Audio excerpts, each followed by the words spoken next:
Esta es la tarde en el continente americano. Cuando anochece en Europa y amanece en Asia, así cae la tarde en el continente americano y transcurre la noche y el amanecer en el resto del mundo. La tarde. Hola, bienvenidos a La Tarde de NTN 24, el canal de las Américas. Soy Idania Chirino. Es como siempre un gusto y un compromiso acompañarles cada día. A menos de 24 horas de iniciar un nuevo mandato presidencial en Venezuela, muchos sectores de la capital y otros en el interior del país cuentan ya con presencia policial y de las Fuerzas Armadas.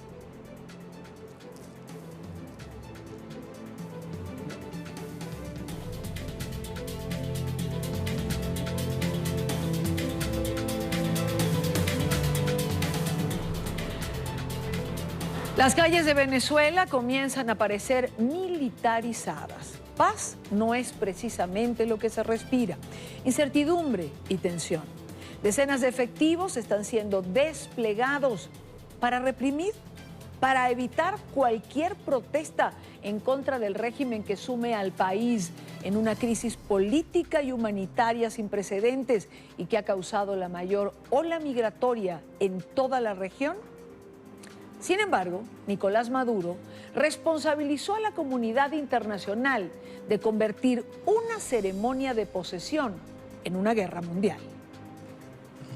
Han convertido una toma de posesión formal, protocolar, natural, de un país democrático, demostradamente libre y democrático como Venezuela, en una guerra mundial. Lo que hemos visto en las últimas semanas no tiene parangón, como dice el comunicado de la Fuerza Armada Nacional Bolivariana. No tiene parangón. Se han desatado las fuerzas extremistas contra Venezuela, con el único objetivo de desestabilizar nuestro país, llenarlo de violencia, de confusión, de caos, para ponerle la mano. Esto lo decía Nicolás Maduro el día de hoy ante la prensa internacional, a la que ofreció una rueda de prensa. ¿Guerra mundial o confrontación permanente a lo interno de Venezuela? La pregunta es, ¿quién convierte las calles en una batalla campal de manera cotidiana? Esto que van a ver, por ejemplo, pasaba hoy en Maracaibo, en el estado Zulia. Así se reprime la protesta social. ¡Vale, salid de ahí!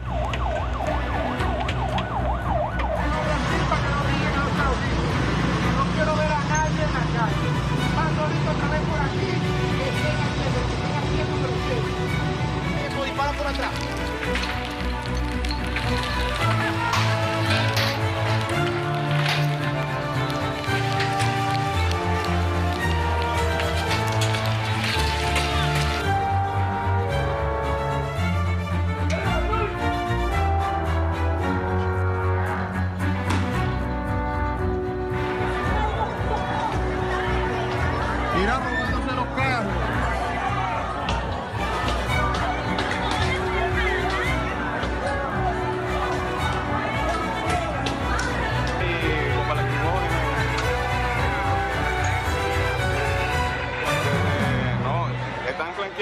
Estas son imágenes las que veían, lo repito, ocurrían en Maracaibo, en la capital del estado Zulia, frontera con Colombia, simplemente porque los vendedores estaban protestando porque les quieren cobrar en dólares, una especie de vacuna por dejarlos vender en el mercado.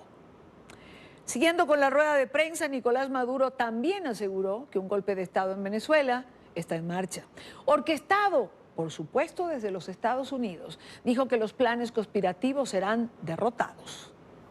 Está en marcha un golpe de Estado ordenado desde Washington, ordenado desde el Cartel de Lima contra el gobierno legítimo y constitucional que yo presido.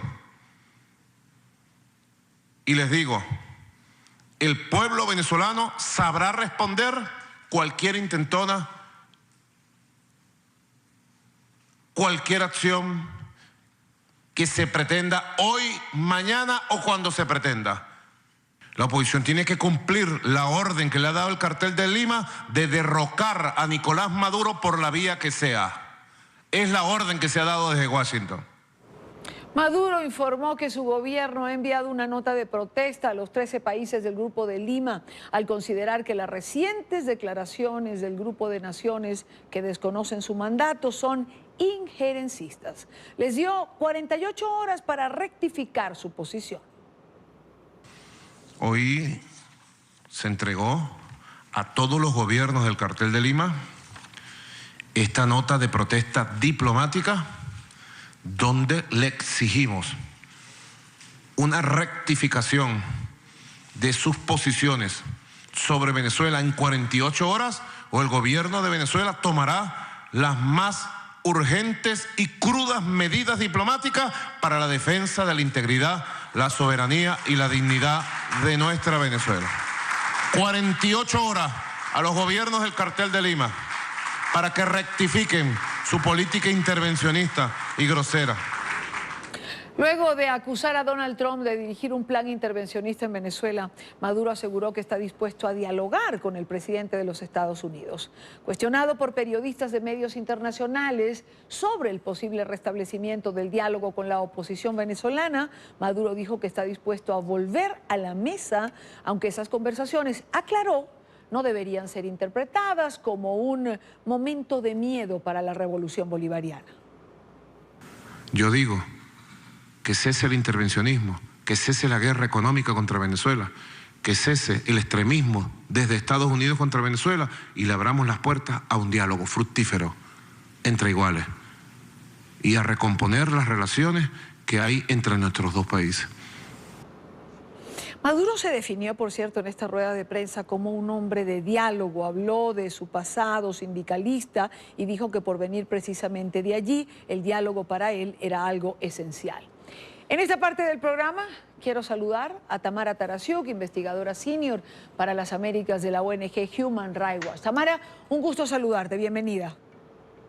Hola Idania, muchas gracias por la invitación.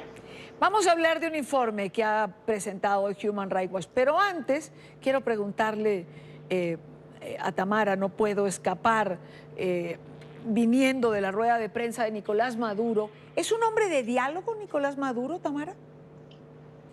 Bueno, pareciera que dialoga solo con los que le dicen cosas que él quiere escuchar, porque cuando se enfrenta a opositores reales o quienes cree que son opositores, la respuesta es una brutal represión, como documentamos en este último informe y como venimos documentando desde el 2014. Y además, quisiera resaltar un punto de lo que decía recién Maduro. Él hablaba de diálogo. Yo creo que es importante recordar que la palabra diálogo en Venezuela se tornó una mala palabra, porque él hablaba de un diálogo entre iguales. Es imposible en Venezuela hoy pensar en un diálogo entre iguales, porque no hay dos partes iguales. Hay un gobierno represor, brutal, que es responsable de una crisis humanitaria y del éxodo de millones de venezolanos. Y por otro lado, hay gente que está tratando de restablecer la democracia en el país ante circunstancias totalmente adversas. Entonces es imposible, como punto de partida, pensar en un diálogo entre iguales. Gracias por tu respuesta. Quiero ahora compartir con nuestra teleaudiencia que Human Rights Watch ha publicado el día de hoy un informe que da cuenta de las detenciones y torturas de militares venezolanos que han sido acusados de conspirar contra el gobierno. El reporte, en el que también trabajó el Foro Penal Venezolano, relata que no solo los militares que no están de acuerdo con el régimen son perseguidos. También sus familiares han sido acosados por servicios de inteligencia y fuerzas de seguridad maduristas para obligarlos a dar información sobre presuntas conspiraciones. Los invito a ver este video, que es parte del informe que ha presentado Human Rights Watch, y regresamos con Tamara Tarasiuk para conversar sobre el mismo. Una de las causas que a mí me apasionaba esa carrera militar era de que nosotros estábamos para la soberanía de nuestra nación, o sea, del pueblo, no de ningún ente político.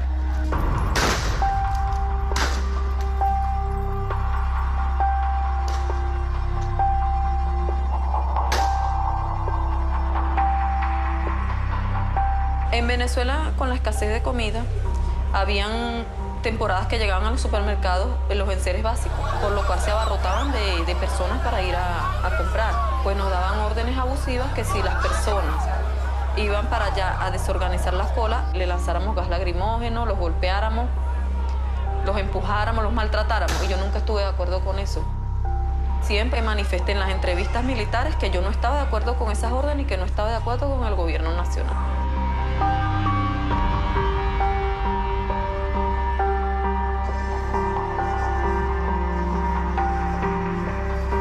La Guardia Nacional Bolivariana llegó a casa de mi mamá a buscar a mi esposo.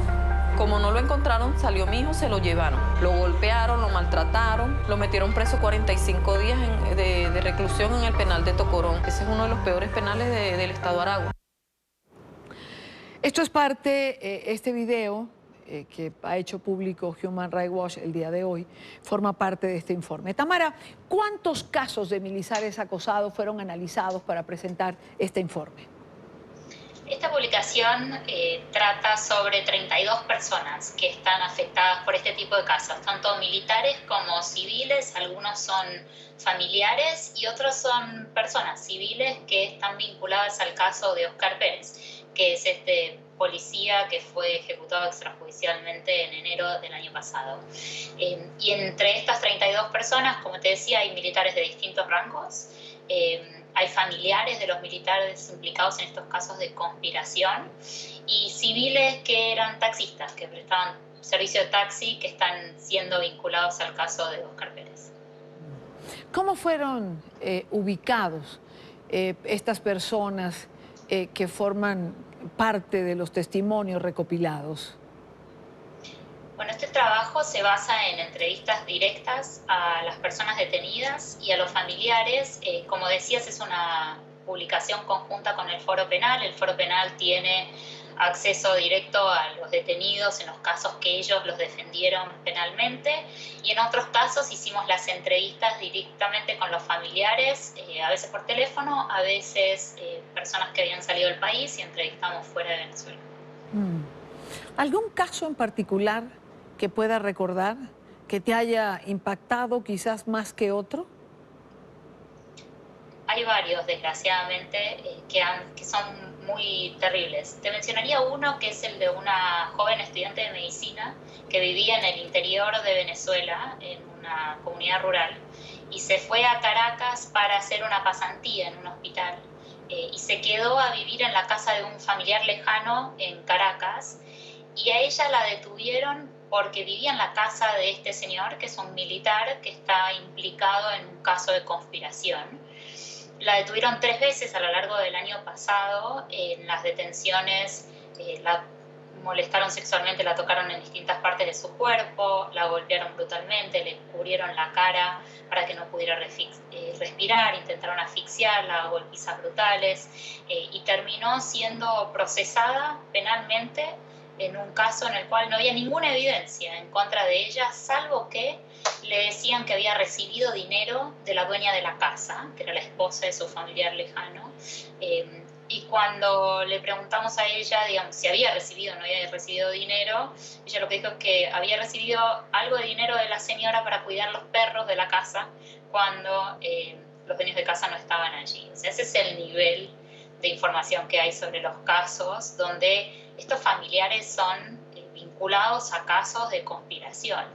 Y de hecho, justamente por eso nosotros le pedimos información al gobierno de Venezuela, le preguntamos en estos casos cuáles eran los hechos, qué es lo que habían hecho estas personas por las cuales las estaban vinculando en estos procesos penales, y además cuáles eran las evidencias que tenían en contra de ellos, y no recibimos ninguna respuesta. Claro.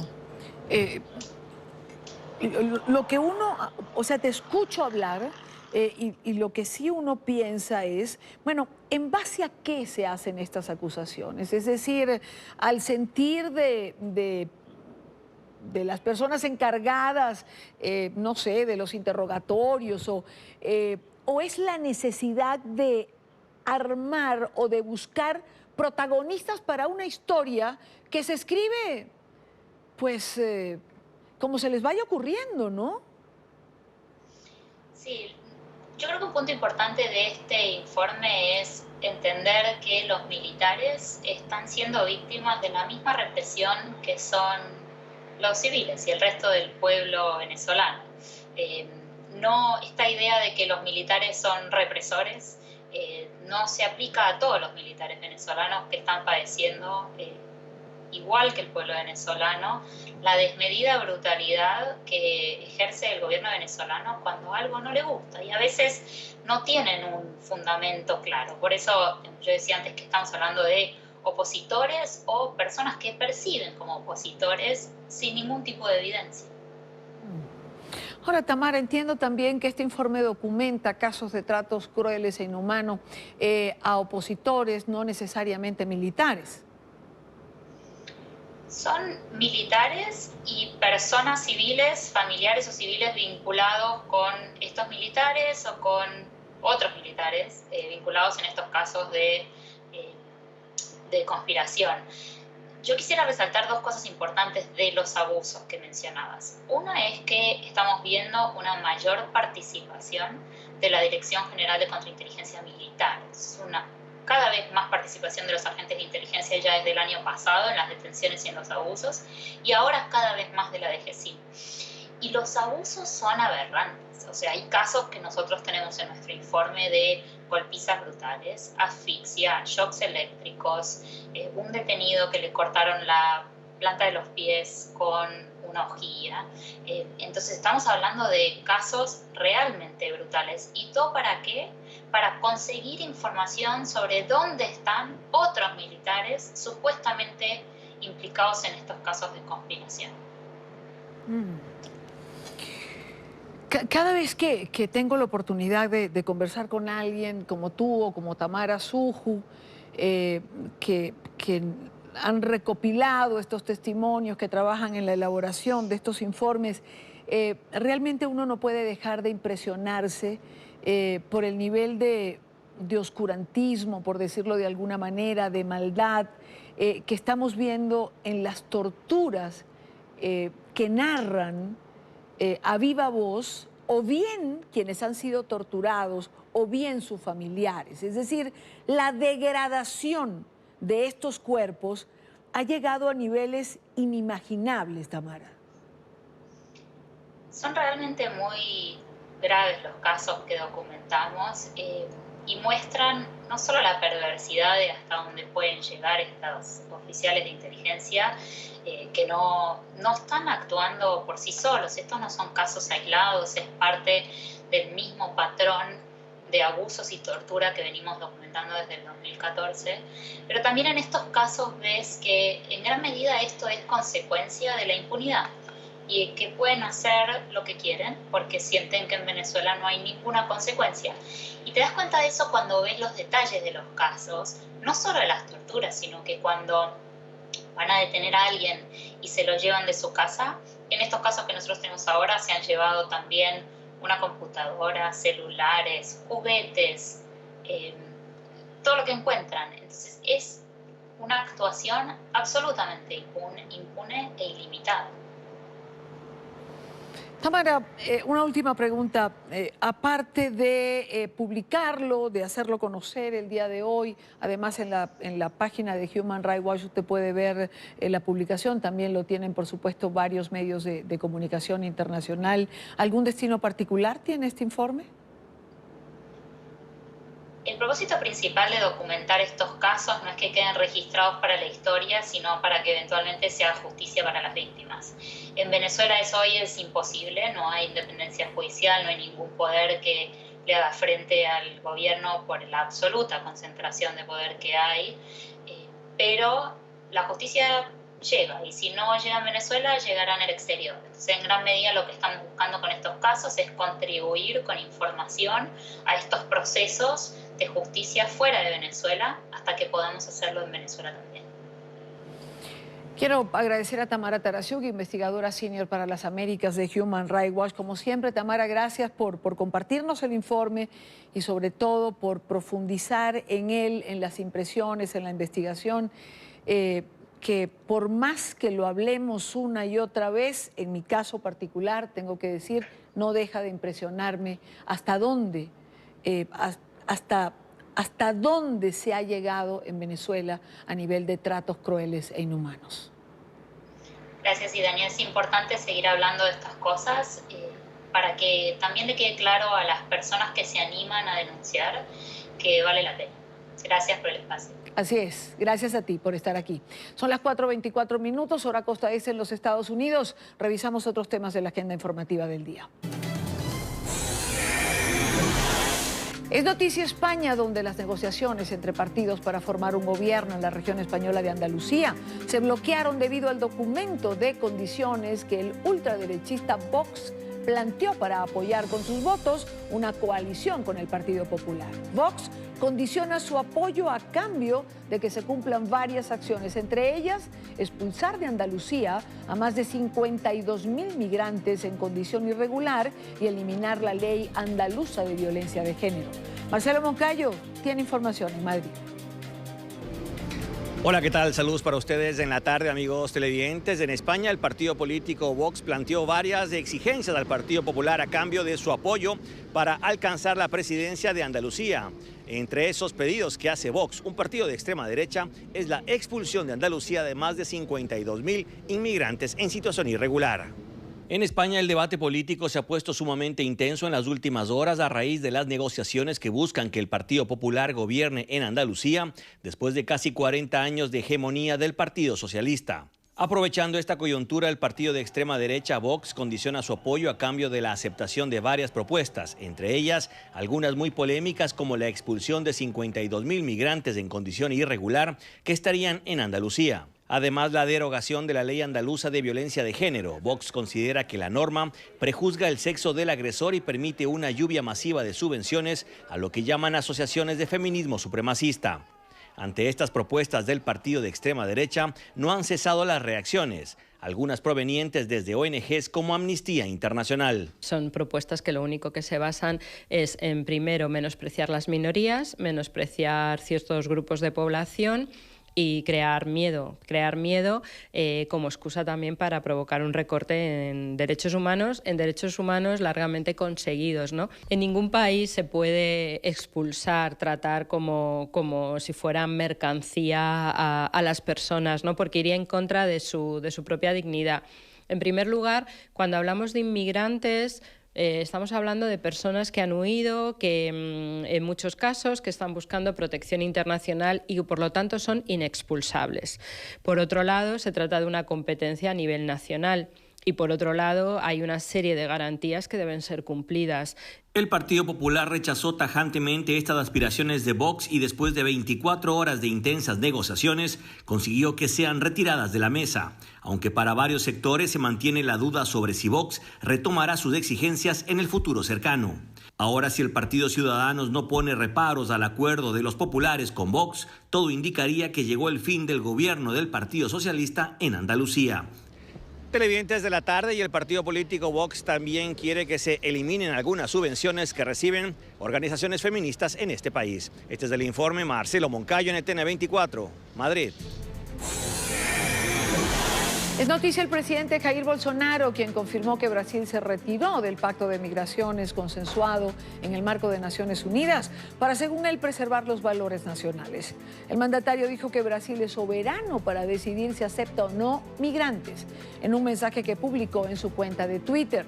En el texto, el presidente también aseguró que las personas que entren al país tendrán que someterse a las leyes brasileñas y respetar su cultura. No obstante, el ministro de Relaciones Exteriores del Brasil, Ernesto Araujo, aseguró que su país continuará acogiendo refugiados de Venezuela, pero sostuvo que el punto fundamental es restaurar la democracia venezolana.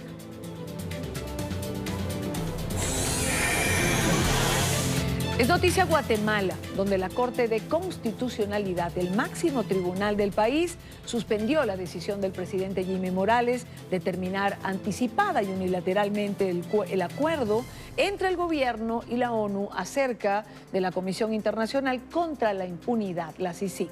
Tras una sesión de más de 8 horas que se inició en la noche del martes, la resolución fue aprobada con 4 votos a favor. El único voto en contra fue el de la presidenta de la Corte, Dina Josefina Ochoa. Recordemos que el pasado lunes el presidente Morales, quien ha acusado a la CICIG de amenazar la paz de la nación, había dado un plazo de 24 horas para que todos los miembros de la comisión salieran inmediatamente de Guatemala. El gobierno, por su parte, ha señalado que revisará el fallo de la Corte Constitucional. Quiero saludar en esta parte del programa a Juan Francisco Sandoval, jefe de la Fiscalía Especial contra la Impunidad en Guatemala. Fiscal, muy buena tarde. Gracias por acompañarnos. Buenas tardes, mucho gusto. Igualmente para nosotros tenerle. Primero, ¿alguna respuesta por parte del gobierno en torno al fallo de la Corte Constitucional? Bueno, el gobierno de la República ha emitido un comunicado en el cual manifiesta de que van a someter a análisis la resolución en el momento en que sean notificados. Hemos recibido información vía medios de comunicación de que la decisión ya ha sido notificada en ese sentido. La resolución, aunque en todo caso, por ser una resolución de la máxima corte del país, lo que tienen que hacer es acatarla. Eso es lo que establece tanto la Constitución de la República como la Ley de Amparo, Exhibición Personal y de Constitucionalidad. Claro, tendría que acatarla el presidente, pero sabemos también que tiene, pareciera que expulsar, sacar del país a todos los miembros de esta comisión se ha convertido en una prioridad para él. Así es, la prioridad ha sido esa desde el 27 de agosto del año 2017, en que decidió declarar non grato al comisionado de la CICIG. Posteriormente, el 4 de septiembre del año 2018, cuando indicó de que no se prorrogaba el mandato de la comisión, que se respetaría el plazo del 3 de septiembre del 2019, decisiones como no dejar ingresar a territorio nacional al comisionado Iván Velázquez, con posterioridad la decisión de no otorgar visas de trabajo a 11 funcionarios de la comisión, y lo que pudimos observar tanto el fin de semana cuando no permitieron el ingreso de un investigador colombiano y la última decisión en la que se comunicó a la Organización de Naciones Unidas de que unilateralmente Guatemala desconocía el convenio que creó la Comisión Internacional contra la Impunidad. Eso independientemente de todas las medidas que adoptaron internamente con el propósito de obstaculizar el trabajo de la comisión. No apoyo policial, retiro de más de la mitad de elementos de seguridad de las sedes de la comisión con el propósito de obstaculizar el trabajo. ¿Cómo están trabajando los miembros de esta comisión, señor Sandoval, en esas condiciones que usted acaba de describir? Bueno, ahora vamos a ver cuál va a ser la dinámica de trabajo. Ayer tuvieron que salir de territorio nacional derivado de una situación de contingencia por situación de seguridad. No se encuentran en territorio nacional. Sin embargo, esperamos de que en el momento en que el organismo ejecutivo acate la decisión de la Corte de Constitucionalidad, retornen a desarrollar funciones. ¿Por qué es importante, señor Sandoval, la presencia de los miembros de la CICIG en Guatemala? Y se lo pregunto a usted porque entiendo que están realizando trabajos en conjunto con la Fiscalía Anticorrupción. Así es, la Fiscalía a mi cargo, que es la Fiscalía Especial contra la Impunidad, fue la unidad creada en el año 2008 con el propósito de canalizar las investigaciones desarrolladas por la comisión, derivado de que es el Ministerio Público quien tiene el ejercicio de la persecución penal. Y es tan necesaria porque esta reacción que ha tenido el gobierno pues es precisamente la muestra de que el trabajo de la CICIG ha rendido frutos, porque son los cuerpos ilegales y aparatos clandestinos las personas que se han visto afectadas con las investigaciones, esos grandes poderes políticos, las redes político-económicas ilícitas, las que han provocado esta reacción de inclusive poner en peligro la propia existencia del Estado de Derecho ante un posible rompimiento del orden constitucional. Creo que con esta frase vamos a quedarnos porque yo creo que es la alarma que se ha levantado, es la ruptura del orden constitucional, que sería además lo que se presentaría si el presidente Morales desconociera esta decisión de la Corte Constitucional de Guatemala. Estaríamos... ¿Sí? De hecho, y si me permite, claro, va más allá. El Congreso de la República, aliado del Ejecutivo, ya ha anunciado a algunos diputados que tienen una propuesta para suprimir la Corte de Constitucionalidad o de quitar o retirar la Corte de Constitucionalidad de la esfera de justicia constitucional. En ese sentido, eso lo que provocaría es de que estaríamos frente a una dictadura. Evidentemente, además el Poder Judicial es un poder autónomo, ¿no? Como lo es el Legislativo. ¿En base a qué el Legislativo va a eliminar a la Corte Constitucional? Exactamente. Entonces eso es parte de lo que está en juego, no únicamente el hecho de que permanezca o no la comisión. Sí, claro. Ahora ya lo que está detrás de todo esto. Quiero dar las gracias a Juan Francisco Sandoval, jefe de la Fiscalía Especial contra la Impunidad en Guatemala. Muchísimas gracias por estar con nosotros en la tarde de hoy. Muchas gracias a usted. Muy buena tarde. Por eso decíamos el día de ayer que si bien la Organización de Estados Americanos mañana va a estar hablando del caso de Venezuela, el viernes lo hará del caso de Nicaragua, seguramente la próxima semana estará hablando del caso de Guatemala, porque lo cierto es que el Estado pareciera indefenso en sus poderes cuando los mandatarios deciden arremeter en contra de ellos porque no están de acuerdo con lo que se plantea desde la presidencia. Vamos a la primera pausa en la tarde. Recuerden seguir nuestras cuentas en Twitter, se las dejo en pantalla con información siempre en tiempo real. Al regreso, hoy se cumplen 19 días del cierre de la administración en los Estados Unidos y el presidente Trump abandonó hace pocos minutos la reunión con los líderes demócratas por considerarla una pérdida de tiempo. Regresamos. Continuamos con La Tarde. En Estados Unidos hoy se cumplen 19 días de la parálisis parcial de la administración gubernamental, la segunda más larga que enfrenta el país desde 1976. Sin embargo, el presidente Donald Trump abandonó la reunión urgente con los líderes demócratas para discutir la financiación del muro en la frontera con México. Tildó la cita de una pérdida total de tiempo. Carolina Valladares tiene el desarrollo de esta información. Carolina, buena tarde.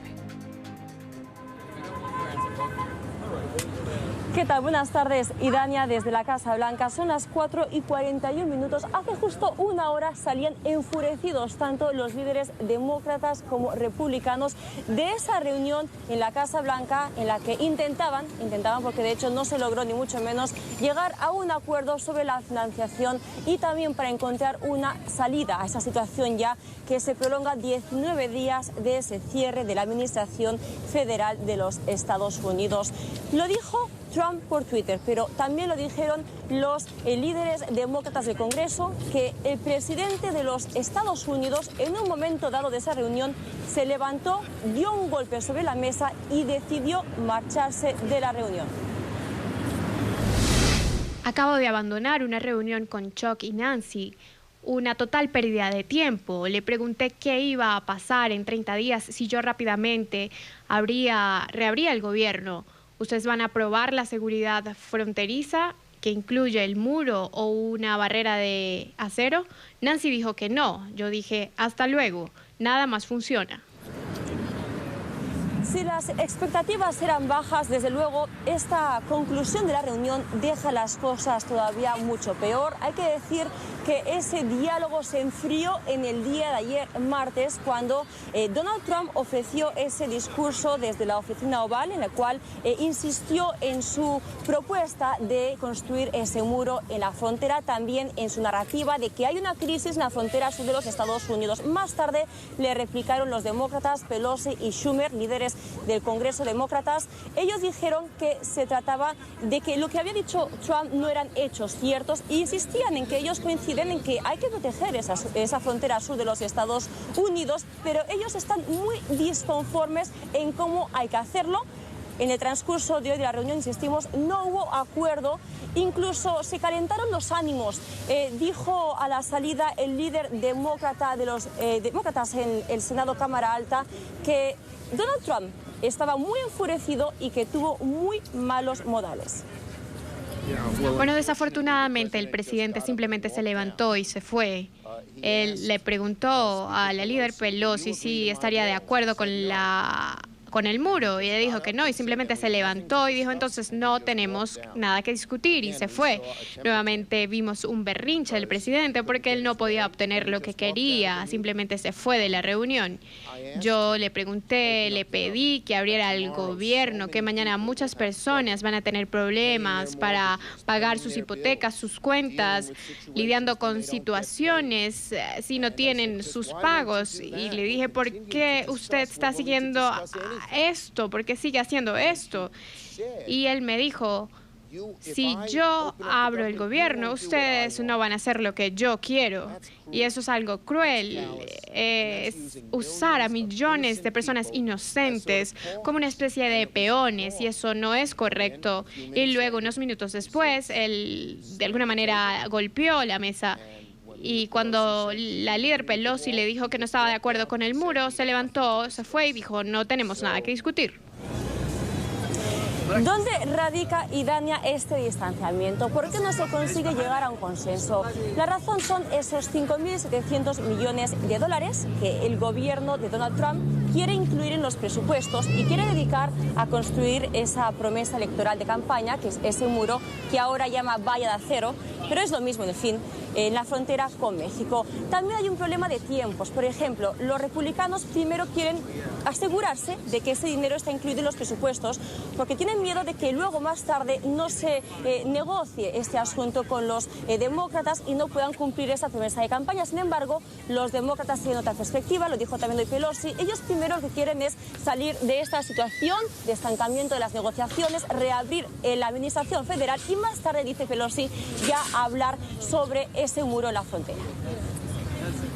Definitivamente estamos dispuestos a hablar sobre seguridad fronteriza y medidas que tengan sentido, pero lo que no estamos dispuestos a hacer es apoyar esta obsesión del presidente con este muro grande con el que está pegado de 5.000 millones de dólares, que no tiene ningún sentido. Y todos los que ven sobre esa seguridad fronteriza, el tema de seguridad fronteriza, dicen que no tiene sentido construir un muro allá, así que estamos dispuestos a discutir medidas razonables e inteligentes para aumentar la seguridad fronteriza. Se cumplen ya este miércoles 19 días de cierre de la administración federal. Mañana Donald Trump no estará en Washington porque el presidente de los Estados Unidos va a viajar a la frontera con México, así que va a añadir presión a este asunto. Sería mañana el día 20. Llegaríamos, por lo tanto, lo más seguro, al día 21, todavía con la administración cerrada. De esa forma, se igualaría el récord de la administración de Bill Clinton, que en el año 1996 tuvieron un total de 21 días de cierre de la administración. Veremos, por lo tanto, qué pasa este jueves y este viernes aquí en los Estados Unidos. Este es el reporte de Daña desde Washington. Ustedes sigan con más en la tarde. Adelante. Gracias, Carolina. Gracias por la información. Es más o menos el resumen de todo lo que ha ocurrido en el día de hoy. Y en esta parte del programa quiero saludar en nuestros estudios en Washington a Dori Toribio, corresponsal en la Casa Blanca, analista política. Dori, gracias por acompañarnos. Feliz año para ti. Bienvenida como siempre. Muchas gracias, Idania, y feliz año también. Dori, ¿qué vamos a hacer con este, lo calificaba alguno de los entrevistados por Carolina, con este berrinche presidencial, con esta incomunicación entre el mandatario y los demócratas? Pareciera no tener salida. Esto se ha puesto mucho peor esta tarde, Idania, y efectivamente parece no tener salida. De momento lo que ya parece seguro es que va a ser el cierre de gobierno más largo de la historia, porque estamos al borde de esos 20-21 días que fue lo que máximo duró ese cierre de gobierno en 1995, y si el presidente no está mañana aquí en Washington, las dos cámaras del Congreso tienen que votar y preparar algún tipo de acuerdo o borrador. No estamos en esos plazos, no parece que haya ningún movimiento, están las situaciones completamente bloqueadas, con lo que en este momento en el que estamos hablando, esta tarde de miércoles aquí en Washington, no hay una solución a la vista y no parece que vaya a haber una solución a la vista pronto. Los demócratas, los líderes demócratas, Chuck Schumer, al salir de la Casa Blanca, ha hablado también de una pataleta, de un berrinche del presidente, que es una especie de término, de expresión que están utilizando los líderes demócratas. Nancy Pelosi y Chuck Schumer están utilizando mucho estos últimos meses. Quieren atribuírselo al presidente, casi construyéndolo como una marca, un mensaje que están estableciendo los demócratas cada vez más a menudo, pero eso efectivamente parece que es lo que ha pasado en esa reunión en la Casa Blanca y que ha confirmado el propio presidente de Estados Unidos con ese tuit que dice que se ha levantado de la mesa y ha dicho bye bye, hasta luego. Se ha levantado de las conversaciones después de media hora, con lo cual no solo no hay ningún avance, sino que en este momento el tono de ambas partes se ha puesto mucho peor. Bueno, pero es que el presidente lo dice en su tuit, dice que es una pérdida de tiempo, pero es que el presidente considera una pérdida de tiempo si no le dan lo que quiere. ¿Cómo entonces establecer un diálogo? ¿Cómo establecer una negociación si el presidente no quiere negociar? Quiere los recursos para el muro. Punto. Hay dos versiones para responder a tu pregunta. Sí. Una, lo que está diciendo la Casa Blanca ahora, en enero de 2019, y lo que está diciendo el presidente Trump ahora, en enero de 2019, y es que este cierre de gobierno es culpa de los demócratas porque no aceptan que haya una mayor seguridad en la frontera sur de Estados Unidos, en la frontera con México. Obviamente este argumento tiene una doble cara, y es que los demócratas están diciendo que claro, que aceptan una mayor seguridad en la frontera sur. Lo que no quieren es el muro, y esto es algo que el propio presidente de Estados Unidos y que la Casa Blanca también admitieron en diciembre de 2018, hace un mes, el año pasado. Escuchamos todos en esa reunión en el despacho Oval decir al presidente Trump, reunido con los líderes demócratas del Congreso y de la Cámara de Representantes, que efectivamente, que él estaba perfectamente dispuesto a cerrar el gobierno de Estados Unidos si no le daban lo que quería, y lo que él quiere es ese muro, esos 5.700 millones de dólares del Congreso en presupuesto para construir el muro. Lo que pasa es que ahora el argumento de la Casa Blanca ha cambiado y lo que están haciendo es repartir las culpas con los demócratas. Aquí hay una frase en Washington y Dania, siempre se dice, cuando hay un cierre de gobierno, van 3 cierres de gobierno durante la presidencia de Obama y 4 desde 2013, con aquel cierre de gobierno durante la presidencia de Obama. Lo que se dice aquí siempre es que si las dos partes no quieren, nada avanza, y eso es lo que está pasando exactamente ahora, aunque podemos afilar y ver de quién es un poquitín más la culpa. Ahora, Dori, si hay ciertamente, y ya voy con lo de afinar para ver de quién es la culpa, pero si hay ciertamente una crisis en la frontera sur, ¿por qué no decretar el estado de emergencia, que para el presidente sería una manera de obtener recursos por otra vía? Es decir, ayer se especuló que esto era lo que iba a anunciar el presidente, que además habló desde la sala Oval, que no se usa para cualquier cosa. Esa es la pregunta de fondo y esa es la pregunta clave aquí. Muchas veces en Washington nos perdemos entre tanto ruido, ¿no?, en esta pelea política. Aquí la pregunta de fondo es, ¿pero hay una crisis o no hay una crisis migratoria, humanitaria y de seguridad nacional en la frontera sur, como dice el presidente de Estados Unidos? Y aquí hay diferentes versiones en las respuestas. Efectivamente, las cifras no avalan que en este momento haya una crisis urgente en la frontera, como dice el presidente. Y efectivamente la reacción que estamos viendo en la administración estadounidense tampoco es la típica que habría si realmente hubiera una crisis o si realmente se estimara desde dentro del gobierno estadounidense que hay una crisis en este momento. Por ejemplo, como mencionabas, declarar de inmediato una emergencia nacional. Por ejemplo, también podemos hablar de por qué se ha retirado ese despliegue de la Guardia Nacional que el presidente Trump ordenó una semana antes de las elecciones legislativas de noviembre de 2018. Después se ordenó el repliegue en diciembre del año pasado. Si hay una emergencia nacional, si hay una crisis fronteriza, como está diciendo el presidente, ¿por qué ordenar el repliegue entonces? Y si realmente esta es una crisis, como dice Trump, entonces ¿por qué propone como medida única y como única solución, según ha repetido hoy, construir un muro que, según los expertos, puede tardar más de 10 años en construirse? Si realmente es una crisis y hay que buscar una solución, se estarían aplicando otras medidas más inmediatas desde además diferentes agencias del gobierno, como Seguridad Nacional o el propio Departamento de Defensa.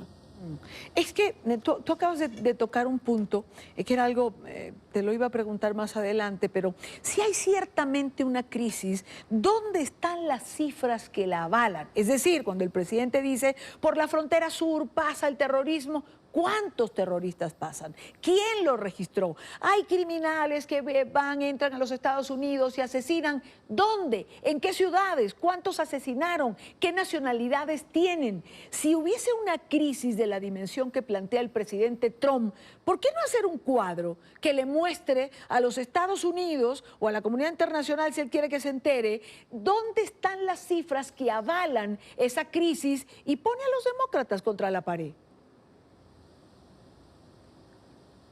Esa es la gran pregunta aquí, porque efectivamente dibujan una imagen de crisis en la frontera. Que la situación en la frontera no es fácil, eso es una realidad y eso ha sido siempre así. Ahora bien, la administración está dando un paso más allá y el presidente Trump lleva dando un paso más allá con este dibujo de una frontera, en una invasión de inmigrantes y de una criminalidad por las nubes entre los inmigrantes irregulares de Estados Unidos desde que lanzó su candidatura presidencial en 2015. La parte que no encaja en todo este debate es ¿por qué entonces utilizar cifras que no son ciertas? Se puede dibujar una imagen de las dificultades en la frontera, de todos los peligros que hay, de las realidades que se sufren allí, pero los argumentos que están utilizando la Casa Blanca y el presidente Trump, esas cifras que están utilizando, muchas de las cifras que escuchamos anoche en ese primer discurso del presidente desde el despacho Oval, son cifras que no se adecúan a la realidad, como ese argumento que de repente ha desaparecido de la Casa Blanca y que incluso la portavoz ha modificado esta mañana, ese argumento que venían utilizando en las últimas 2 semanas de que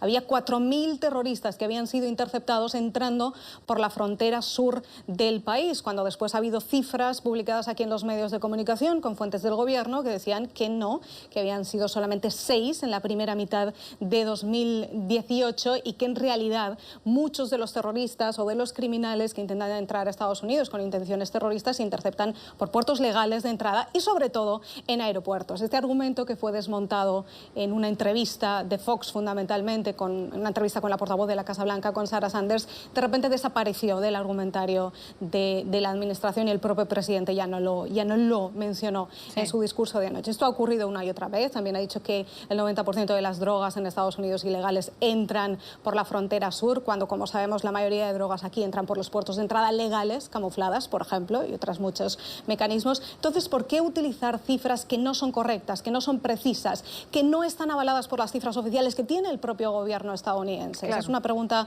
totalmente legítima y ante la que la administración lo único que dice es que, bueno, que estas son las cifras que ellos tienen. Hay quien señala, Doris, que el presidente Trump o al presidente Trump no le importa tanto el muro o los recursos para construirlo, sino este forcejeo para obtener los recursos, este toma y dame, pronunciarse constantemente que formaría parte ya de su campaña política.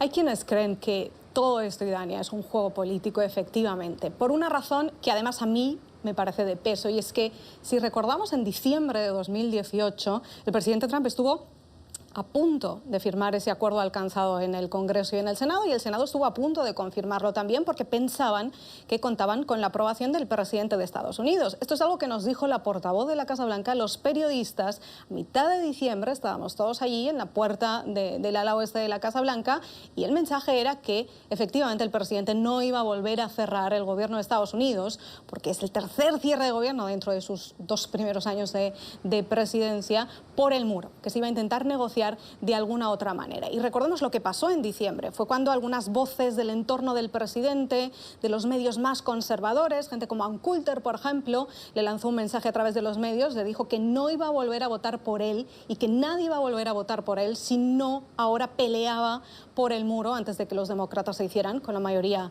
en la Cámara de Representantes. Este fue un mensaje que, según se dice aquí en Washington, llegó muy duro al presidente de Estados Unidos y por eso decidió levantar la mano, no firmar aquel acuerdo, decir que no, sí. Y es en esta situación en la que estamos todavía ahora con casi 19 días de cierre de gobierno.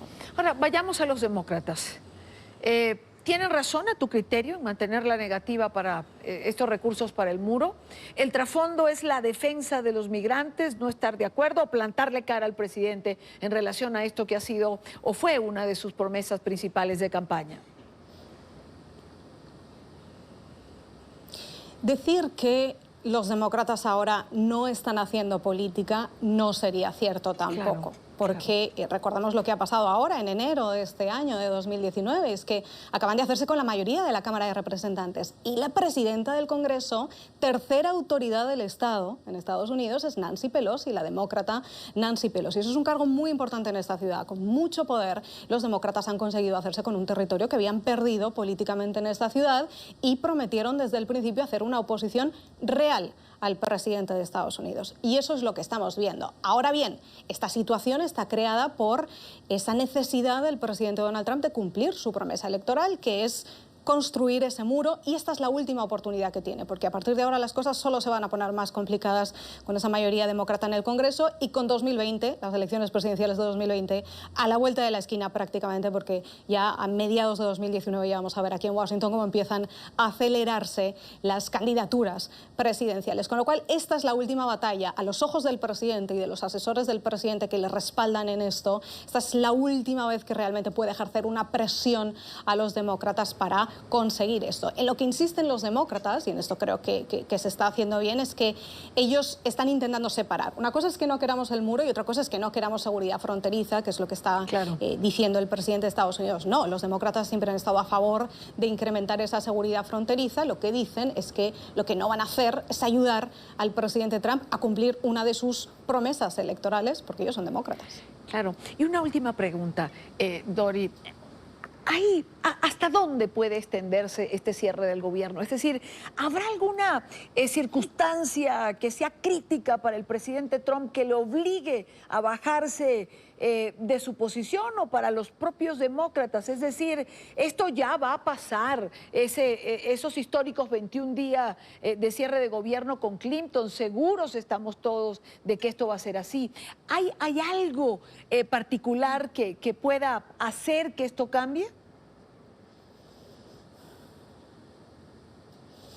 Ahora mismo el presidente, según hemos visto hoy en este cambio de eventos aquí en Washington, el presidente cuenta con el apoyo del Partido Republicano en esta batalla. Algo que no estaba tan claro el mes pasado, pero en este momento, en este punto en el que estamos ya casi de órdago entre ambas partes, el presidente ahora sí cuenta con el apoyo del Partido Republicano y no estamos viendo muchas voces disidentes que le estén pidiendo al presidente que ceda. Con lo cual, esto le da cierto oxígeno, le da fuerza para seguir manteniendo este pulso que, como digo, yo creo que desde la Casa Blanca y el propio presidente lo ven como la última oportunidad que tienen para realmente sacar este muro adelante. Así que, ¿cuánto va a durar? En este momento, esta tarde de miércoles, no tiene buena pinta. La pregunta que me haces de qué podría cambiar, yo creo, Idania, que lo que puede cambiar en las próximas horas van a ser las historias humanas, porque a partir del viernes es cuando casi 1 millón de trabajadores federales de este país se quedan sin el cheque, sin el sueldo mensual. En enero, después de las Navidades, que son unas cifras complicadas para muchas familias, hay que pagar muchas facturas, hay que pagar el alquiler, hay que pagar la hipoteca, y estar tanto tiempo sin cobrar, si cruzamos esa marca de los 20 días. Además, las consecuencias que está viendo Idania, por ejemplo, en la seguridad. Se está diciendo que los agentes de seguridad que hacen los chequeos de la TSA en los aeropuertos pueden sufrir consecuencias y están pidiendo bajas porque no están cobrando. Estamos viendo también las consecuencias en los parques naturales, cómo puede tener esto consecuencias en el turismo. Incluso un titular que saltaba esta tarde, que la Agencia de Control de Alimentos de Estados Unidos está dejando de hacer algunos controles a la alimentación, a los alimentos de los supermercados, precisamente porque falta personal, porque hay gente que o no está trabajando o hay gente que está trabajando y no está cobrando. Y obviamente también los interrogantes, por ejemplo, en el Pentágono, en el Departamento de Defensa. ¿Hasta qué punto pueden aguantar sin estar cobrando el personal que es considerado no esencial en este caso? Claro, no la propia patrulla, todo ese personal no esencial. Todas estas son preguntas que empeoran. Claro, la propia patrulla fronteriza leía que ya hay funcionarios que no están cobrando, así que mañana a lo mejor cuando vaya a la frontera este tema alguien se lo plantea. Pero esas historias humanas son los que les pueden dar la vuelta a este asunto. Dori, te agradezco mucho como siempre. Gracias por tu tiempo, gracias por estar con nosotros. Muchísimas gracias. Buena tarde para ti. Son las 5:03. A propósito de esas historias humanas a las que ha referido Dori Toribio, mientras múltiples agencias funcionan parcialmente debido al cierre de la administración, pues miles de empleados están sufriendo las consecuencias. Ella lo mencionaba, parques y museos permanecen cerrados. Aumenta la acumulación de basura, los servicios sanitarios están registrando deficiencias. Emiliana Molina, otra de nuestras periodistas en Washington, habló con algunos de los afectados y nos cuenta cómo sus familias se preparan para abordar esta situación. Emiliana. Hola, ¿qué tal? Muy buenas tardes. Así es, ya estamos comenzando a ver los impactos que está teniendo este cierre parcial de la administración. Entre estas, las letrinas llevan días sin limpiarse, lo cual está haciendo que heces humanos empiecen a acumularse en zonas emblemáticas en la capital estadounidense. Por otro lado, también algunos vehículos se están estacionando en zonas prohibidas debido a la falta de funcionarios gubernamentales o de autoridades restringiendo el paso de estos vehículos en zonas emblemáticas como los monumentos aquí en Washington. Por otro lado, los museos, 17 de los Smithsonian están actualmente cerrados, entre estos también el zoológico, donde los empleados están yendo simplemente a alimentar a los animales. Este viernes, los funcionarios gubernamentales no recibirán sus sueldos si esta situación del cierre parcial de la administración continúa. Entre estos, Jorge Rivera, quien es una de las miles de caras que se están viendo afectadas por este debate entre los demócratas y el presidente estadounidense Donald Trump. Bueno, es difícil porque uno tiene que trabajar sin cobrar y más difícil trabajar, no saber hasta cuándo uno no va a cobrar. La situación es un poquito difícil. Y después uno tiene que escoger qué va a pagar, qué no va a pagar o no pagar absolutamente nada porque no se sabe la cantidad de tiempo que uno se va a tomar trabajando sin pagar. Estamos decepcionados, obviamente. Pienso que hay otra forma de poder lograr sus metas, los dos lados. Pero no creo que esta es la forma correcta. Bueno, estos políticos están jugando con nuestras vidas y es algo muy incómodo para nosotros. Y esa es la razón por la que estoy aquí. Y es que la falta de recursos ha forzado a múltiples agencias a suspender sus servicios. Actualmente hay 480,000 empleados esenciales que están trabajando sin recibir remuneración, mientras que hay 380,000 empleados bajo licencia forzada, lo cual significa que estos están actualmente en sus casas sin trabajar porque no van a recibir precisamente remuneración.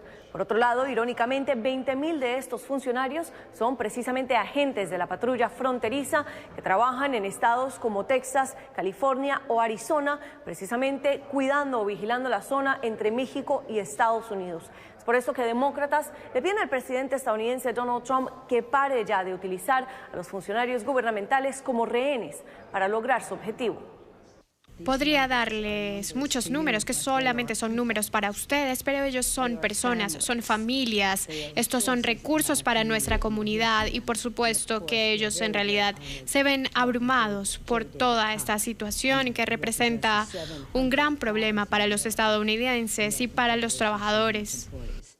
Trump ha hecho recientemente algunas declaraciones sin evidencia que lo respalde, asegurando que miles de funcionarios gubernamentales apoyan su cierre parcial de la administración. Sin embargo, cuando se les preguntó a algunos de estos empleados en plena rueda de prensa con Nancy Pelosi, la presidenta de la Cámara Baja, todos se quedaron callados. Yo creo que ellos han sido grandiosos, estos son patriotas grandiosos, muchos están de acuerdo con lo que estoy haciendo y espero que resolvamos la situación, pero quieren seguridad en nuestro país y yo también, y eso es todo lo que queremos seguridad, queremos sentido común y seguridad. Este es otro ejemplo de los delirios del presidente. Él nos ha dicho a nosotros que todos sus trabajadores lo han llamado diciendo, yo me mantengo firme en esto, así no tenga mi pago. Por lo que sea necesario, yo digo, ¿quién? Dígame los nombres. Dígame los nombres, esto no es correcto. Los trabajadores del gobierno federal están tan en apoyo a la posición del presidente como los últimos 4 presidentes lo estuvieron. El silencio en el rostro de estos funcionarios gubernamentales lo dice todo y reitera que Trump no necesariamente está siendo respaldado por miles de empleados gubernamentales. Mientras tanto, los líderes demócratas le aseguran al presidente estadounidense que están dispuestos a negociar con él de una manera bipartidista para lograr llegar a un acuerdo, pero antes piden que vuelva a abrir el gobierno para impedir que estas familias se vean directamente afectadas por las negociaciones que se están llevando a cabo entre los republicanos y los demócratas. Estamos en el Capitolio. Emiliana Molina, regreso al Centro Internacional de Noticias. Gracias, Emiliana. Buena tarde para ti. Hora de hacer una pausa al regreso. Retomamos el tema de Venezuela. Nicolás Maduro fue convocado por el Tribunal Supremo de Justicia para juramentarse el día de mañana. Y según ha dicho frente a los corresponsales internacionales, pase lo que pase, así lo hará. Ya regresamos.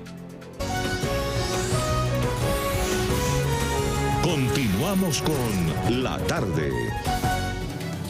Continuamos con más en el programa de hoy. Pase lo que pase, Nicolás Maduro se juramentará el día de mañana. Así desafió el rechazo internacional por su nuevo mandato en rueda de prensa ante los corresponsales internacionales, donde, por cierto, NTN 24 no fue convocado ni se le permitió la entrada. Han querido convertir una juramentación constitucional, protocolar, formal, en una guerra mundial. Pero les digo, también en esta oportunidad, llueva, truene o relampaguee, vamos a volver a triunfar y en Venezuela va a volver a triunfar la paz, la tranquilidad, la constitucionalidad.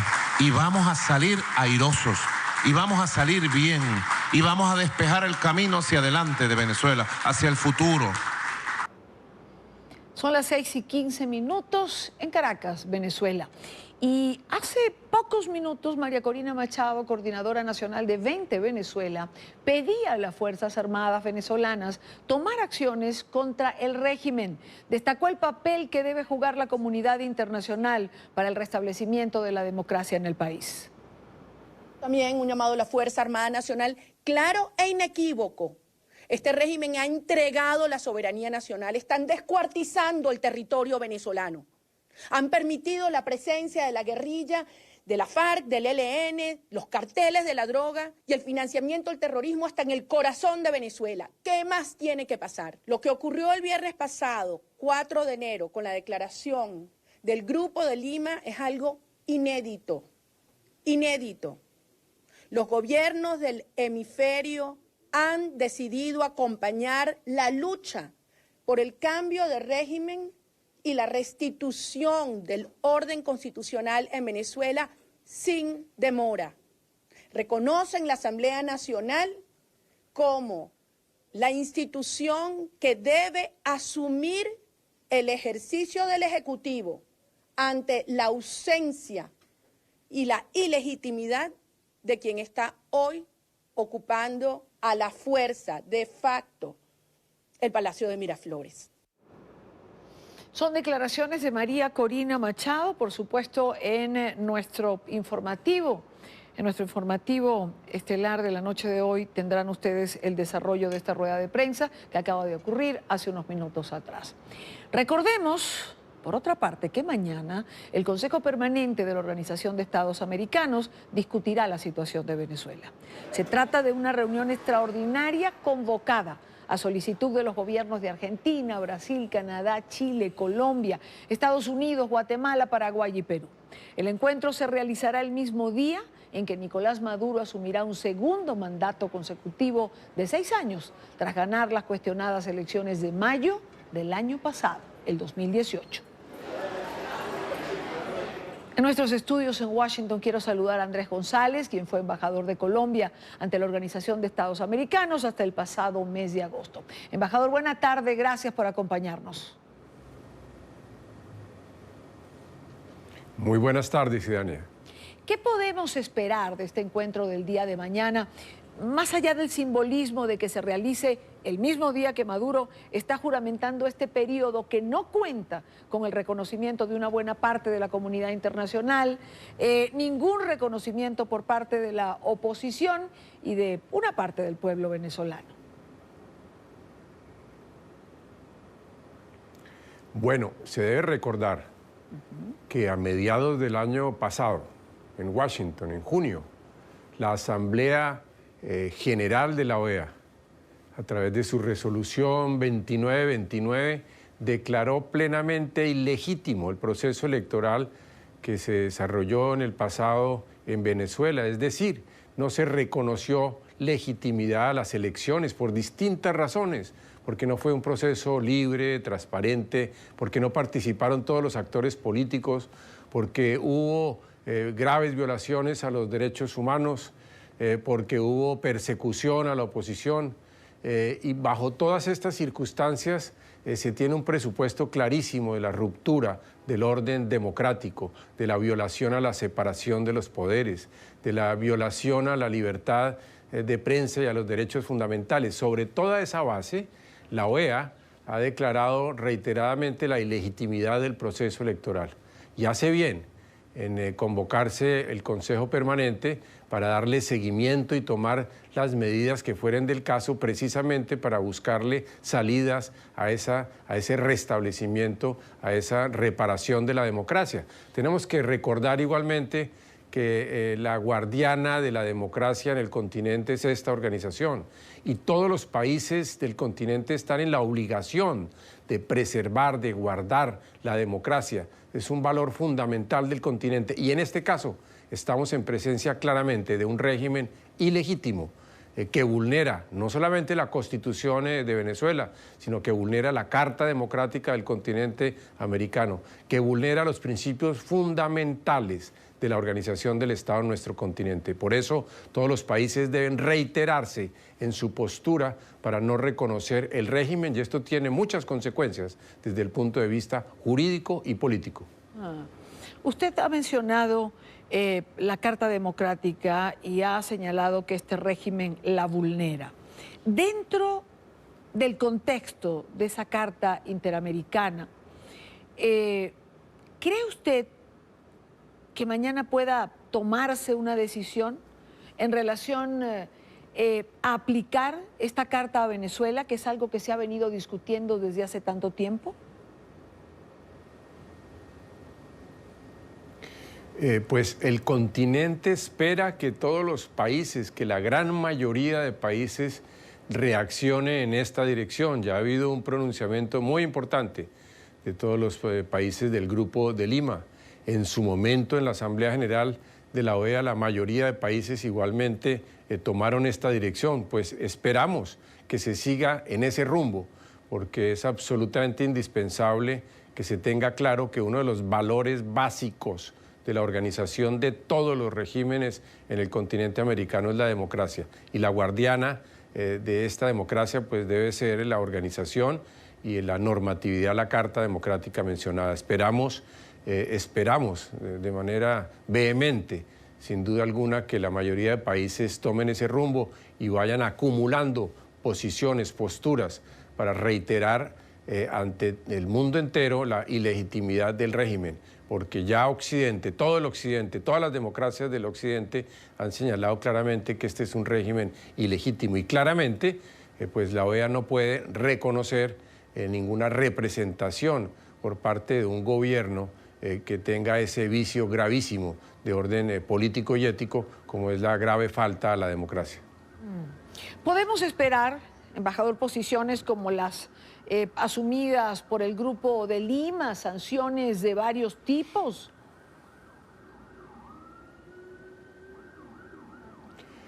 El Grupo de Lima ya ha establecido, ya ha declarado cómo cada uno de los países tomarán una serie de medidas.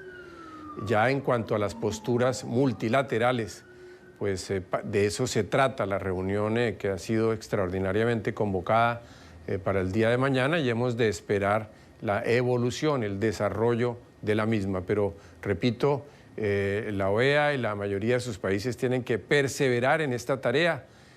No es una tarea simple, tiene su complejidad, dado que algunos pocos países aún se mantienen de manera inexplicable afines a esa postura que ha asumido el régimen de Venezuela, pero esperamos y confiamos que la gran mayoría de los países de América sigan en el rumbo que no puede ser otro que el de garantizar y hacer respetar la democracia en el continente. Señor embajador, si mañana se concretara esta juramentación, como seguramente va a ocurrir, el régimen venezolano ha demostrado en más de una oportunidad que finalmente no le importa el accionar de organismos como la OEA o de grupos como el Grupo de Lima. Yo le pregunto, ¿cuál sería el próximo paso? Mire usted, en el mundo de hoy, en el mundo globalizado, en el mundo de las comunicaciones, El reconocimiento de los países a un régimen es de gran importancia. Puede que se desatienda en la retórica, pero en las realidades políticas genera impactos muy importantes en las gentes, en los medios de comunicación. En primer lugar, ante el pueblo, ante el fraterno pueblo de Venezuela, para que no se sienta solo, sino acompañado por el mundo entero en su legítimo derecho por reivindicar y encontrar una salida democrática. De manera que puede haber expresiones de indiferencia que desatiendan, pero la gran realidad del mundo político de hoy es que cuando todas las democracias de Occidente reclaman que haya una postura de garantía de los derechos fundamentales, de respeto de la democracia, de respeto a la Asamblea Nacional, que es quien tiene las prerrogativas legítimas, pues esto tiene sin duda alguna consecuencias. Por eso es tan importante que todos y cada uno de los organismos multilaterales, la OEA, las Naciones Unidas, la Unión Europea, se hayan manifestado y se sigan manifestando en este sentido, porque eso va alentando el ambiente conducente a que se abran vientos y espacios de restauración democrática. Señor embajador, usted estuvo hasta agosto del año pasado en el seno de la OEA, conoce cómo funcionan las cosas dentro. Hay quien señala, por supuesto, que en el mes de diciembre países como Estados Unidos o Colombia habrían hecho su tarea y que esa distancia en votos que tanto esperan muchos sería ya más corta, si no completa.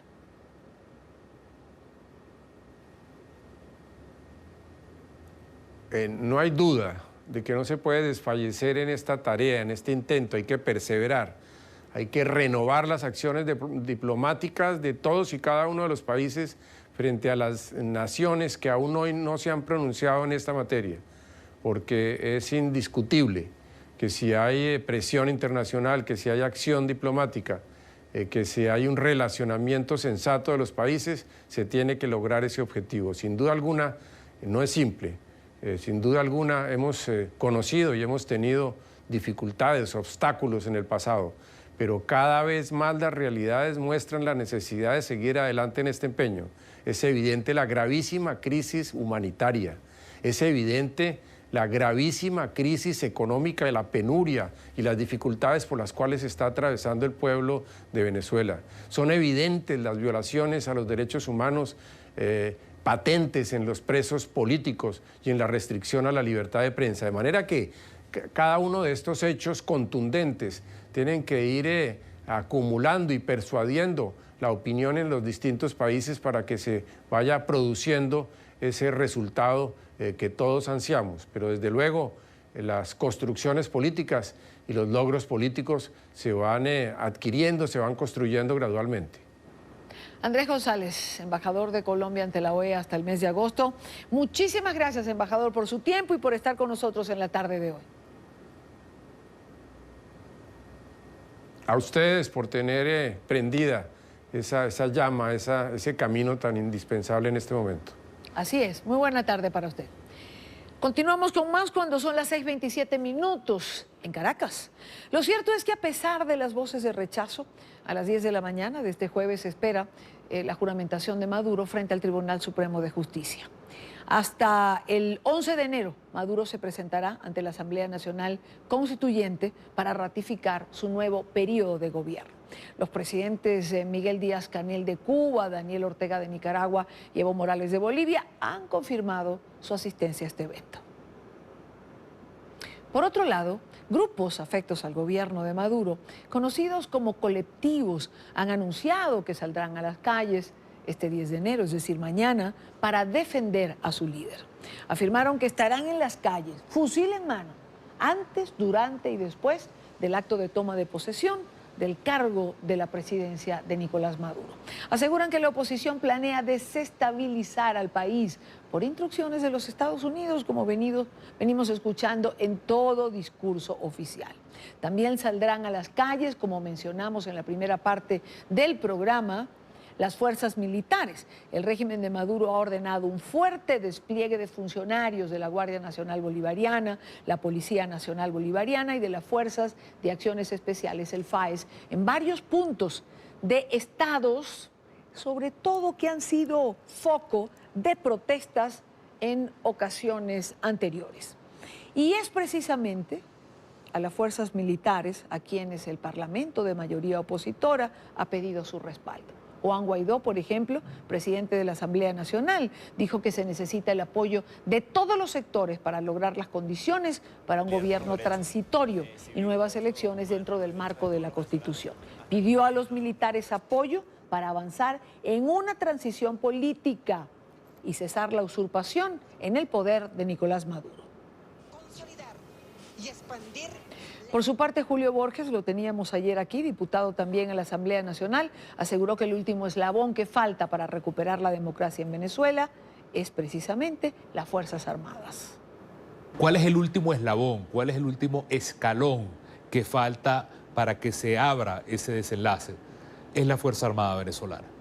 Yo creo que eso hay que hablarlo con total apertura y transparencia, porque el pueblo venezolano, la sociedad venezolana, los trabajadores, la iglesia el día de ayer, los periodistas, los activistas, los estudiantes, todo el mundo ha hecho todo para lograr el cambio en Venezuela. Y la última pieza que falta y sobre la cual hay la mayor responsabilidad es la Fuerza Armada. Es el último eslabón que falta para que se recupere, no para que haya un golpe de Estado, sino para que se recupere la constitucionalidad, la democracia y la libertad en el país. Y a comienzos de esta parte del programa compartíamos con ustedes, lo voy a volver a colocar, el llamado que hacía precisamente María Corina Machado a las Fuerzas Armadas. También un llamado a la Fuerza Armada Nacional claro e inequívoco. Este régimen ha entregado la soberanía nacional, están descuartizando el territorio venezolano. Han permitido la presencia de la guerrilla, de la FARC, del ELN, los carteles de la droga y el financiamiento del terrorismo hasta en el corazón de Venezuela. ¿Qué más tiene que pasar? Lo que ocurrió el viernes pasado, 4 de enero, con la declaración del Grupo de Lima es algo inédito, inédito. Los gobiernos del hemisferio han decidido acompañar la lucha por el cambio de régimen y la restitución del orden constitucional en Venezuela sin demora. Reconocen la Asamblea Nacional como la institución que debe asumir el ejercicio del Ejecutivo ante la ausencia y la ilegitimidad de quien está hoy ocupando a la fuerza de facto el Palacio de Miraflores. Quiero saludar a esta hora a Antonio Rivero, general de brigada, retirado del Ejército de Venezuela. General, buena tarde, gracias por acompañarnos. Buenas tardes, Dania, y buenas tardes a todos los televidentes de América Latina aquí escuchando NTN 24. General, ¿qué le pasa a la Fuerza Armada? Hace oídos sordos a todos estos llamados. Pareciera que la oposición entera se concentra en la Fuerza Armada Nacional Venezolana, como decía Julio Borges, como último eslabón para recuperar la democracia en Venezuela. Mira, bien por lo que dice Julio Borges en cuanto al último eslabón, bien por lo que dice, mejor aún, María Corina Machado, de acuerdo a lo que hoy persiste en la Fuerza Armada y cómo ante sus ojos y con la permitividad fundamentalmente del alto mando militar, pues se ha transgredido totalmente la soberanía y la destrucción de una nación fundamentada principalmente en su población. Pues la tarea de mañana, la tarea de a partir de hoy, a las 00:00 horas del día 10 de enero, pues está precisamente en la Fuerza Armada. Yo te voy a decir, no quiero ser pesimista, pero no creo que el alto mando se aboque a asumir su responsabilidad y el deber que le corresponde en cumplimiento de la Constitución. No lo creo, pero sin embargo, reitero el llamado que se ha venido haciendo consuetudinariamente, tanto nacional como internacionalmente. En este momento, la población mayoritaria, más del 85% al 90% de la población, demanda el cumplimiento deber de la Fuerza Armada, a quien se debe en obediencia, a quien se debe en servicio y quien corresponde en pago a un funcionario público como lo es militares activos de la Fuerza Armada y fundamentalmente el alto mando militar. Entonces, sobre ello pesa la altísima responsabilidad. Ahora, el ejercicio de la presidencia de la República comienza a partir de la misma hora 0 del día 10 en manos de la Asamblea Nacional. Esa es mi opinión y esa es una conversación que he tenido con algunos militares activos. Comienza a partir de ahora, de esa hora. Y algunos me han dicho, ojalá y que la presidencia de la Asamblea asuma ese deber constitucional y que puede contar de alguna manera con gran parte de la Fuerza Armada para obedecer ese mandato. Por supuesto, su pronunciamiento debe estar dirigido hacia esa Fuerza Armada a partir de ese momento ante la vacante de presidencia bajo un cumplimiento de una fecha constitucional y por ende la asunción a la presidencia de la República del presidente de la Asamblea al no haber presidente electo que pueda asumirlo ni juramentarse ante esa Asamblea Nacional. Entonces, hay este comentario interno en diferentes partes del país dentro de la Fuerza Armada y lo revelo en este momento. Por eso la instancia ante la Asamblea. Hay el respaldo mayoritario del pueblo venezolano, 85%. Hay el actor internacional, así como el gran pronunciamiento del Grupo de Lima y gran parte de Europa y parte de otros países del mundo. Entonces, la Fuerza Armada debe obediencia bajo un pronunciamiento del presidente de la Asamblea en cumplimiento de la Constitución. De no darse ese cumplimiento, pueden suceder dos cosas. Una, que ante la negativa de esa institución y el deber de como eslabón principal, fundamental de sostener la Constitución y esa restitución del hilo constitucional, pues lamentablemente se harán lugar por medio de la fuerza, digamos así, de la población en una paralización total del país o por una solicitud de ese propio presidente de la República, que ha de ser el presidente de la Asamblea Nacional, en una fuerza internacional que permite restablecer de una manera ipso facto el orden interno, el Estado de Derecho y la República ante la usurpación que pretende nuevamente realizar Nicolás Maduro y todo el séquito de su entorno. General, le entiendo perfectamente, esta es una de las posiciones que hay ante el evento que va a ocurrir mañana. No quiero dejar de preguntarle, hay un tuit de Rocío San Miguel, lo voy a poner en pantalla en este momento, que dice: sin precedentes en Venezuela, un despliegue militar de esta dimensión para juramentarse Maduro, tropas de acción rápida y todos los organismos de seguridad y de acción especial del Estado involucrados en el acto. Y yo le pregunto, ¿a qué le teme Nicolás Maduro? ¿Por qué este despliegue? ¿Por qué esta militarización ante el evento de mañana? Él le teme, en primer lugar, al pueblo venezolano. Le temen que no son mayoría, son una minoría totalmente ínfima en cuanto a la, digamos así, al respaldo que pueda tener poblacionalmente. Le teme a un levantamiento militar, como es ya lo que te estoy refiriendo, a los comentarios y a las peticiones o a las formulaciones que se vienen dando en cuadros medios, en cuadros bajos y algunos cuadros de alta jerarquía dentro de la Fuerza Armada. Le teme a eso y le teme también al orden internacional, a la comunidad internacional, desde el punto de vista de lo que generó el Acuerdo de Lima, el pronunciamiento del Grupo de Lima y, por supuesto, el resto de los países del mundo que están en desconocimiento de lo que será a partir de mañana una nueva usurpación del poder ejecutivo en Venezuela. Le teme a todo esto y quiere también demostrar una fuerza, un terrorismo del régimen, de esta tiranía, a fin de evitar que esa misma población que hoy, bajo las condiciones sociales que se encuentra, hoy con una inflación que va a superar considerablemente los años anteriores, donde hoy en la moneda venezolana cae de una manera vertiginosa debido precisamente a estos riesgos que están presentes en el país. Así es, lo cierto es que hay muchísimas zonas ya en la capital y en otros estados de Venezuela prácticamente militarizados, como hemos mostrado en las imágenes. General, muchísimas gracias por estos minutos con NTN 24. Buena tarde para usted. Buenas tardes. Y en medio de la polémica por la legitimidad o no de la elección de Maduro, lo cierto es que la ceremonia de posesión que va a llevarse a cabo mañana se registra en medio de la peor crisis que ha enfrentado este país en toda su historia. Un país en el que el dinero no alcanza para comer, hay escasez, el sistema de salud es deficiente y atraviesa además por la peor crisis económica de su historia. Esa es la Venezuela en la que se juramenta Nicolás Maduro. Se comía en tiempos pasados, ahorita no. Nada que ver, no alcanza, porque si te comes un pedazo de carne no te puedes comer más nada. Porque si no hay medicina, no hay nada en la farmacia no hay nada, no se consiguen los medicamentos, no se consigue nada que ver. El dinero apenas alcanza para comprar algunas pocas cosas. Granos, caraotas, frijoles y arroz, eso es lo que se puede conseguir. Yo estuve en Petare y te puedo decir que yo llevé 900 soberanos.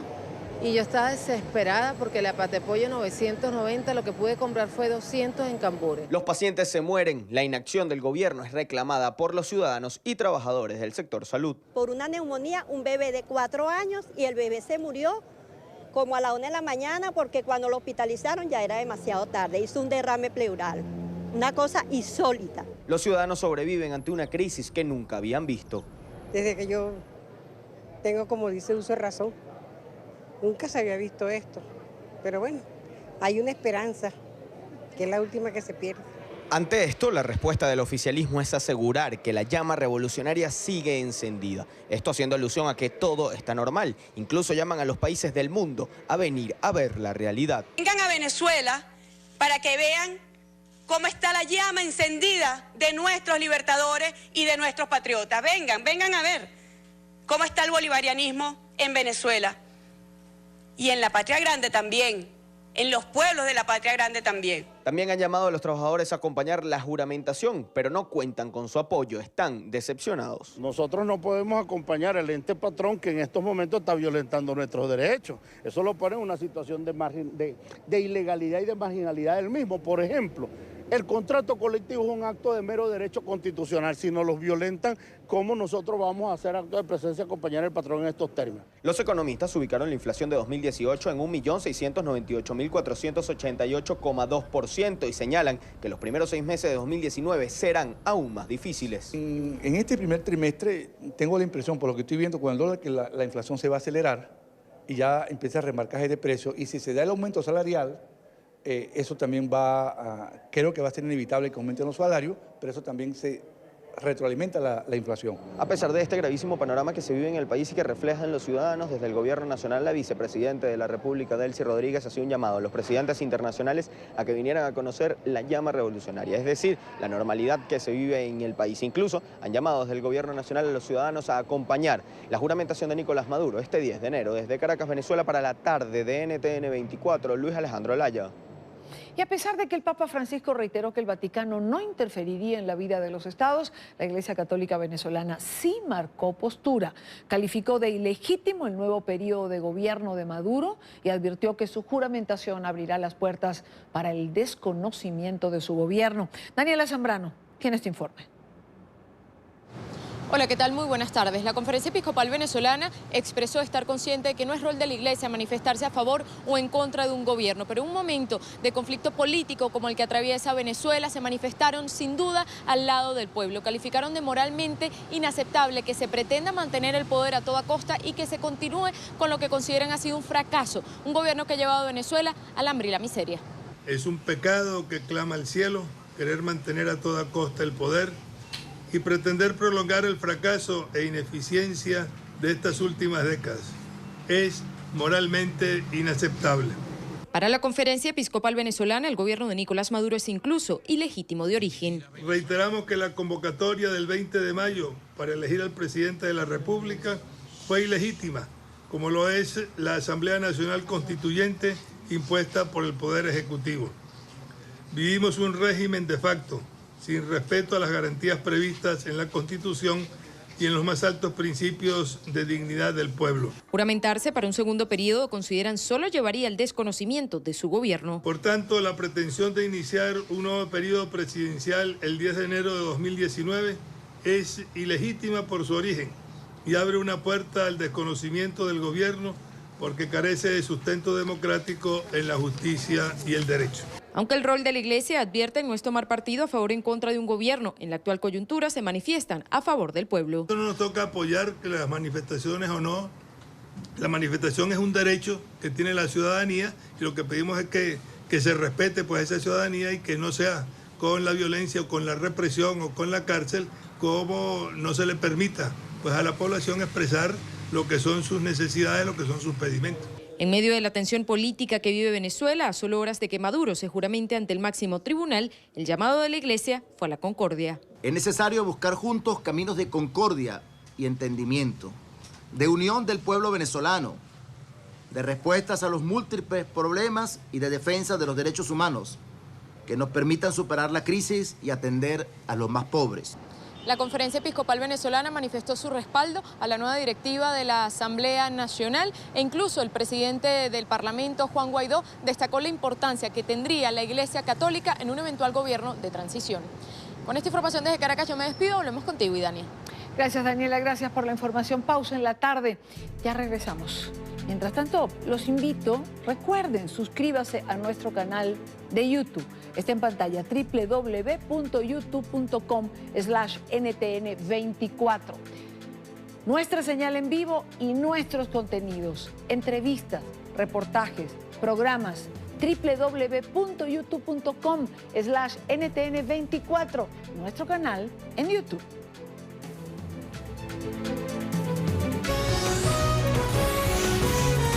Continuamos con La Tarde.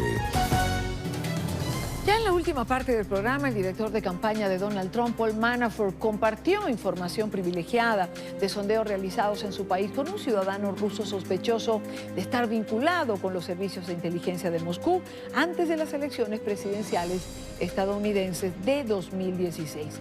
Esto según documentos judiciales difundidos.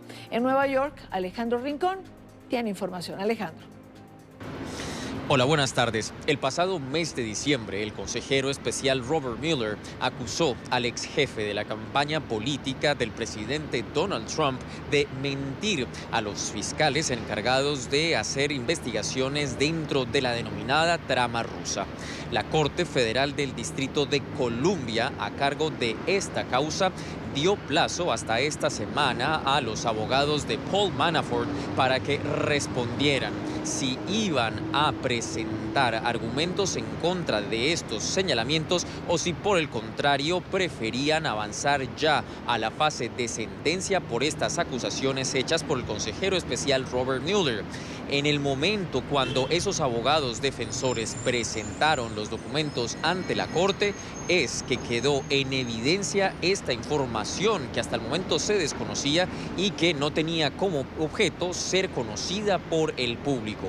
De hecho, fueron periodistas que han hecho seguimiento cercano a todo este caso de la trama rusa los que descubrieron estos señalamientos hechos por la Fiscalía en contra de Manafort, según los cuales él compartió información de encuestas de la contienda por la Casa Blanca de 2016 con el empresario ruso que el FBI considera tiene relación con la Oficina de Inteligencia de Rusia.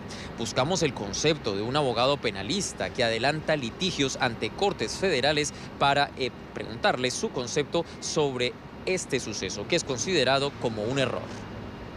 Si no era un error, no puedo ver la estrategia de haber hecho eso. No tiene ningún sentido, no beneficia al acusado, a Manafort, porque lo que están haciendo es confirmando o afirmando lo que ya sabe la Fiscalía. Sin embargo, no creo que la Fiscalía y Mueller lo van a castigar, porque ya él se ha hecho tanto daño que no lo tienen que castigar. Lo que pasa es que él mintió.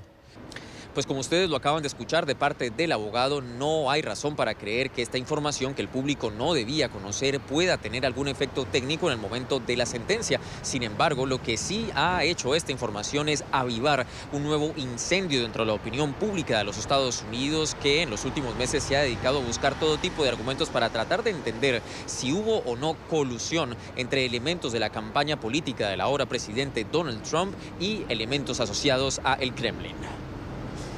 Porque no beneficia a Manafort de ninguna manera y lo que está haciendo es apoyando la posición de la Fiscalía.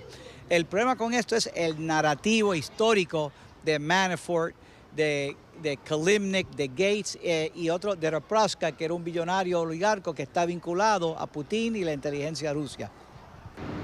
De momento, Paul Manafort, el ex jefe de la campaña política del presidente Donald Trump, ya ha sido declarado culpable de otros 8 delitos relacionados con fraude.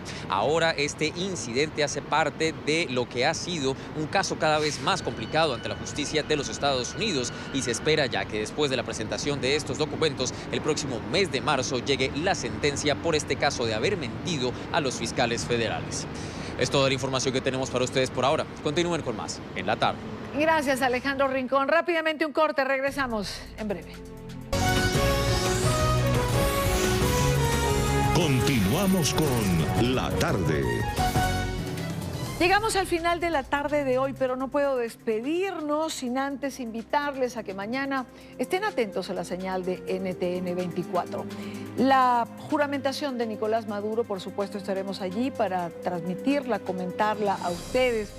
Lo que esté ocurriendo, estarán nuestros corresponsales en la calle, pero también estaremos en la Organización de Estados Americanos, donde se realiza este consejo extraordinario para tratar precisamente el tema de Venezuela, esta juramentación no reconocida por la comunidad internacional y la cual ha sido calificada de ilegítima. Y por otro lado, el presidente Trump estará en la frontera sur de los Estados Unidos, frontera con México, un día absolutamente noticioso.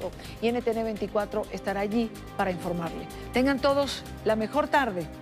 Mañana les espero, por supuesto, a la misma hora para compartir, analizar la agenda informativa del día, que como ven y les acabo de explicar, va a estar bastante nutrida.